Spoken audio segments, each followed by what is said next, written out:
Last year ఇప్పుడే సృష్టించారని ఇస్తారేమో.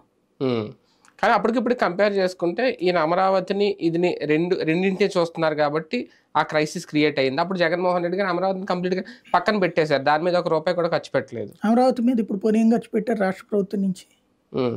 World bank అడుగుతున్నారు అంతే కదా, కేంద్ర ప్రభుత్వ నిధులు అడుగుతున్నారు అంతే కదా, ఇంకేం ఖర్చు పెట్టారని అక్కడ బేసిక్గా ప్రత్యేకించి రోడ్లు వేసేది కేంద్ర ప్రభుత్వం, అట్లాగే ఈ చూసేది కేంద్ర ప్రభుత్వం. ఇంకా వీళ్ళు ఏం ఖర్చు పెట్టారని పోయిన ఆ డబ్బులు అటు పోయినాయి అనుకోవడానికి.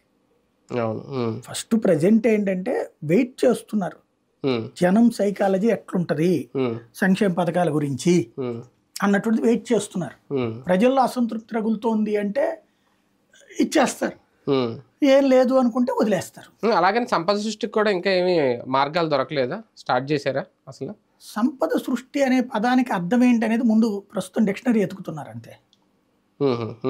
సంపద సృష్టి అనేది తెలుగులో పదం వాడారు, దానికి ఎట్లా సృష్టించాలి అనే దాని గురించి ఇప్పుడు వెతుకుతున్నారు. ఇప్పుడు రేపు మాపై ఏమన్నా అంటే మనకున్న గనులు అమ్ముకోవడం, మనకున్న ఆస్తులు అమ్ముకోవడం, ప్రభుత్వ భూములు దాని మీద రియల్ ఎస్టేట్ వ్యాపారం చేయడం, ఆ రకంగా సంపద సృష్టి ఏమో గతంలో సార్ చెప్పినట్టున్నారు. అదే ఇప్పుడు రేపు పొద్దున స్మితా సబర్వాల్ గారు అని మన తెలంగాణ ఇన్ఛార్జ్ ఉన్నారు, ఆవిడ మొన్న ఇట్లాగే సంపద సృష్టికి సంబంధించి ఎవరైనా సలహాలు ఇస్తే ₹1,00,000 ఇస్తానని చెప్పి, మీరు ఇప్పుడు చెప్పింది ఆవిడకి చెప్పండి. నేను దాని గురించి అనట్లేదు. ఒకప్పుడు బాబు గారు అన్నమాట నాకు బాగా గుర్తు, అప్పట్లో బాక్సైడ్ గనులు మనకు